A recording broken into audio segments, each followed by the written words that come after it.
E aí, galera, tudo bem? Como é que vocês estão? Mais um vídeo aqui nesse canal, para você que não me conhece. Prazer, Larissa. E esse é um canal que fala sobre um evangelho livre de legalismos. No vídeo de hoje, nós vamos tratar um tema que eu estava muito ansiosa para vir conversar aqui com vocês, que é sobre produtividade tóxica.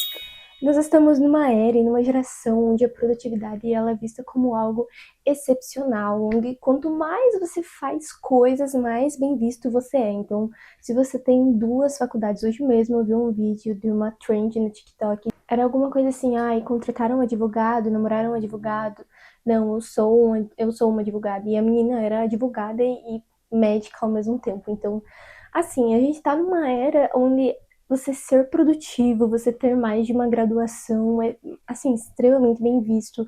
Você não ter tempo no seu dia, você ter que escolher entre comer e dormir. É, assim, se levantar às 4 horas da manhã para você ir estudar, trabalhar ou ir para a academia, tipo, Mano City Vibes. Isso é visto como sensacional na nossa era. Inclusive, saiu uma pesquisa recente dizendo que os jovens de hoje em dia, eles estão muito mais focados em uma vida fitness, saudável, em estar em academias do que em bebidas, baladas e coisas que são tóxicas para a saúde. Ser produtivo é algo muito bom. A Bíblia, inclusive, enfatiza muito. Provérbios fala muito sobre preguiçoso, que não vai construir nada na vida, que até as formigas ali elas trabalham, mas aquele que fica só dormindo vai ser assolado pela pobreza. Mas chega um momento dessa cultura da produtividade que a coisa começa a ficar meio tóxica. A gente começa numa vibe, ai não, estou glorificando a Deus com aquilo que eu estou fazendo, estou em vários ministérios dentro da igreja, eu glorifico a Deus através do meu trabalho, eu faço exercício físico, eu cuido do meu corpo, da minha alimentação, da minha saúde, eu leio tantos livros no mês. São coisas ótimas, maravilhosas, eu concordo, eu faço e eu amo fazer essas coisas. Só que chega um momento que essa produtividade acaba começando a ficar tóxica realmente.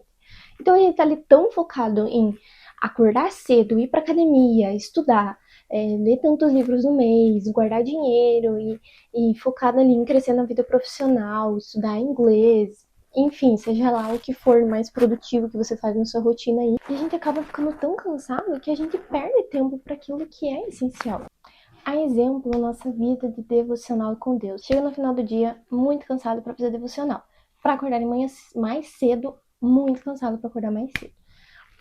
Ou quando a gente faz o nosso devocional, a gente faz ele muito superficialmente, a gente nem sequer presta atenção direito no que tá lendo. Às vezes não é nem por querer, às vezes o cansaço é tão grande mesmo que acontece. Chega no trabalho, tá fazendo uma atividade já pensando na outra, porque é assim que o processo funciona, você tem que estar fazendo aquilo ali, claro, com qualidade, mas já pensando ali em otimizar o seu tempo máximo possível para a próxima demanda. Chega em casa, chega do trabalho, você já tá pensando, nossa, vou fazer isso, vou fazer aquilo, tenho que fazer a janta, tenho que limpar a casa, tenho que tomar meu banho, tenho que aproveitar para estudar, já tenho que descer direto na academia.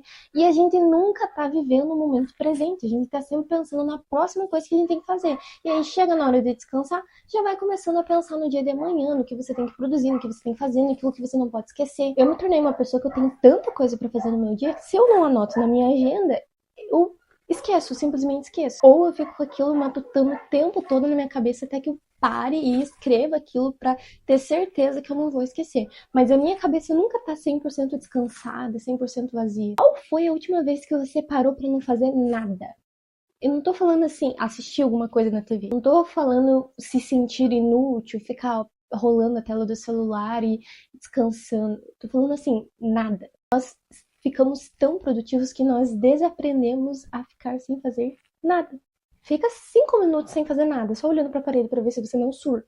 A gente tá tão inserido numa cultura de fast food, numa cultura de rapidez, numa cultura de produtividade, a gente parou de contemplar a beleza daquilo que Deus preparou para nós nos nossos dias.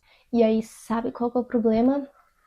Ansiedade, burnout, depressão. As coisas que mais têm assolado a nossa geração. E nós desaprendemos a viver o presente em prol da produtividade. Vamos para a palavra um pouquinho? Eu quero ler com você Lucas 10. Eu tô sem óculos, gente, sorry. 38 até o 42. Calma aí que a tia é meio seguida. Quando eles seguiam viagem, Jesus entrou numa aldeia, e certa mulher chamada Marta hospedou-o na sua casa. Marta tinha uma irmã chamada Maria, que, assentada aos pés do Senhor, ouvia o seu ensino. Marta agitava-se de um lado para o outro, ocupada em muitos serviços. Então se aproximou de Jesus e disse: O Senhor não se importa com o fato da minha irmã ter deixado que eu fique sozinha para servir? Diga-lhe que venha me ajudar. Mas o Senhor respondeu: Marta, Marta, você anda inquieta e se preocupa com muitas coisas, mas apenas uma é necessária. Maria escolheu a boa parte, e esta não lhe será tirada.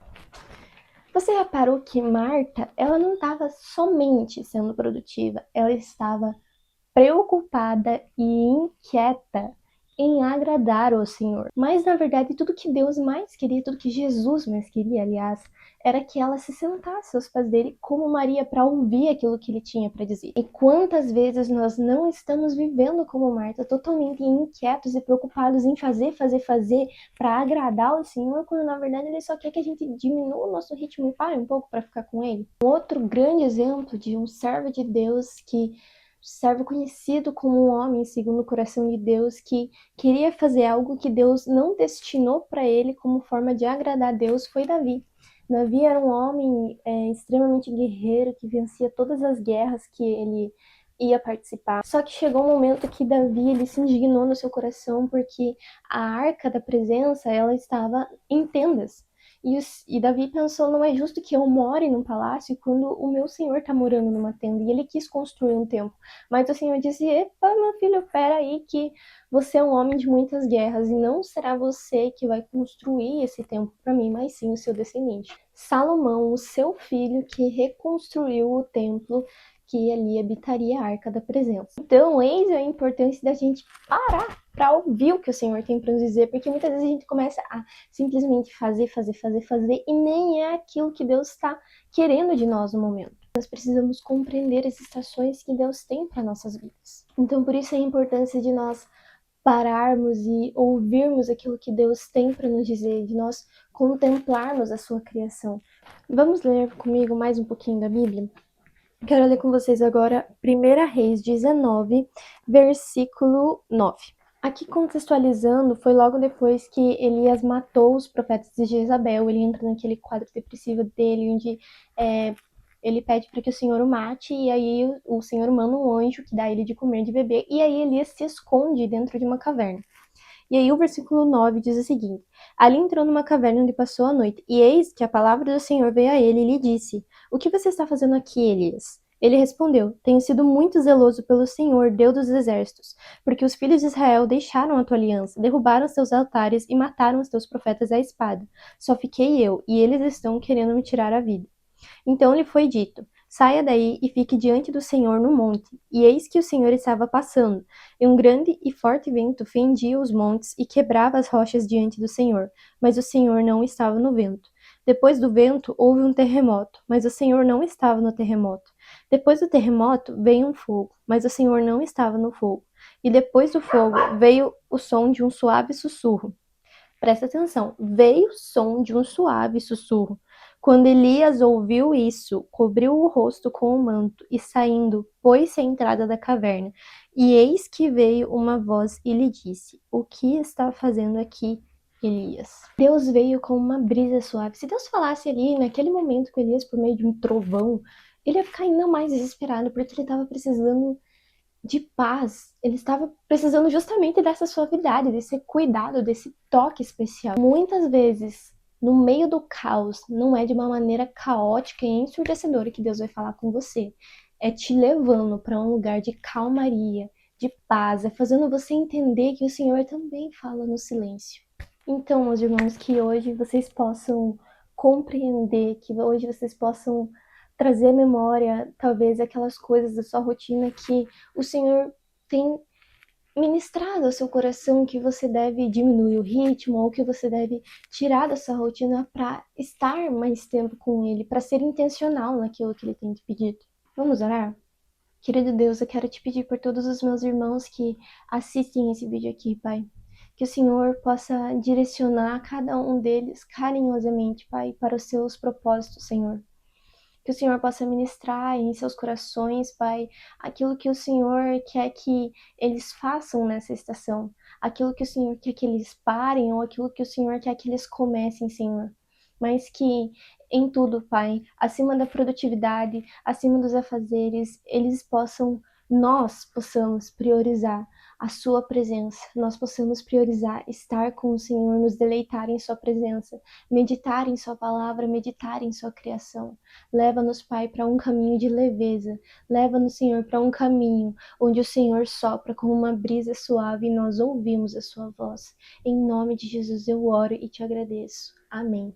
Se esse vídeo te abençoou, eu peço que você possa curtir, comentar, compartilhar com outras pessoas que talvez também precisem ouvir. E isso, assim como eu, fui muito ministrada através desse vídeo, eu espero que você também. Um beijo e Deus te abençoe.